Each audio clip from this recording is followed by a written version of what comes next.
Alden Richards, seryoso ng sinusuyo si Catherine Bernardo. Alamin ang buong detalye.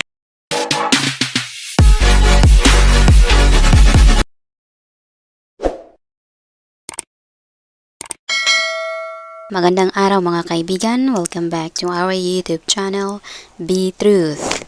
Kath din, ito'y mainit at nakakilig na pinag-usapang muli ng Showbiz Now na pinamunuan ng bitiranang kolumnista na si Christopher Min.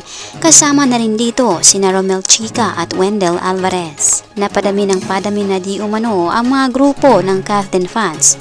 Dami na di umano na parang lumilipat na fans na naging Kath din na rin. Ang dami na di umano ang taga-suporta ng Kath din at lalong-lalo na sa lahat ay sabik na sabik nang makita ang Hello Love Goodbye Part 2 dahil pumupunta na di umano ito ng Canada para ituloy ang ligaya ng kanilang part 2 na movie ng Kath din. At dagdag pang ibinahagi ni Christopher Min na ayon sa kanilang source ay seryoso na di umanong nanliligaw si Alden kay Catherine na ayon sa kanilang nalalaman ang pagbibigay di umano ng bulaklak madalas at ang pagbibigay pagkain ng mga Bernardo lalo pat may restaurant ito si Alden.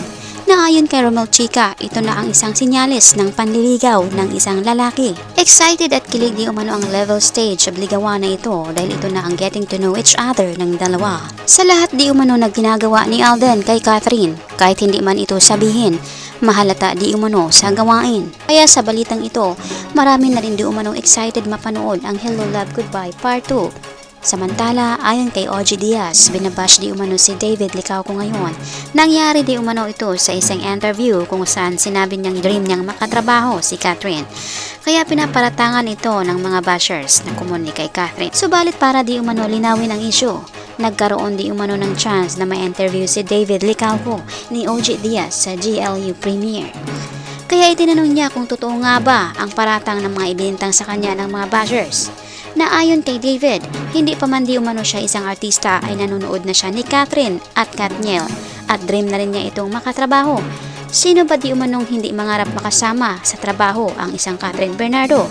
Narito ang kanyang sinabi. Well, ako kasi hindi naman sa sasakay ako or something.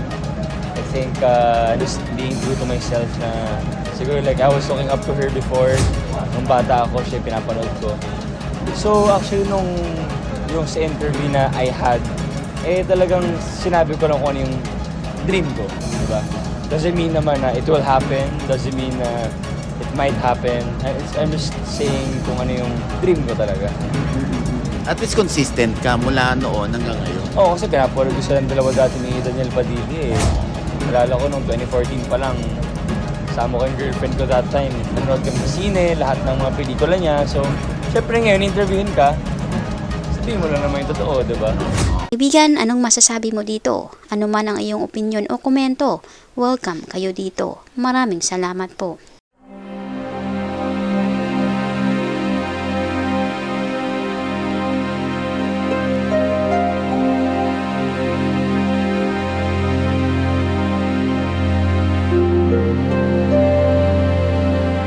By the way mga kaibigan, mag-shoutout na naman po tayo sa mga latest or newest comment ng aming minamahal na viewers. Malakasang shoutout po kina Rinaldo Edralin Quero. Malakasang shoutout kay Phyllis Shane.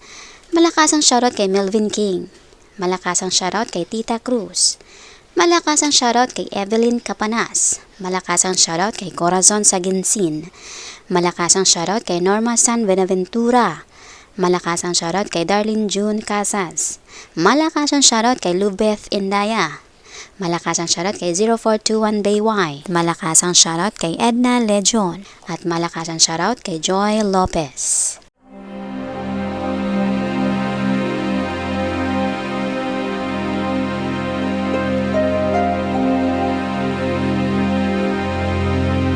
Malakasang palakpak po sa inyong lahat. Marami pong salamat sa inyong pagbibisita at pag-effort na rin na magkomento. Pasalamatan din po namin kayong lahat naming minamahal na viewers.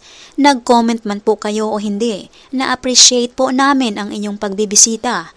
Taos-puso po naming pinapasalamatan ang inyong ibinahaging oras upang mabisita ang aming munting channel.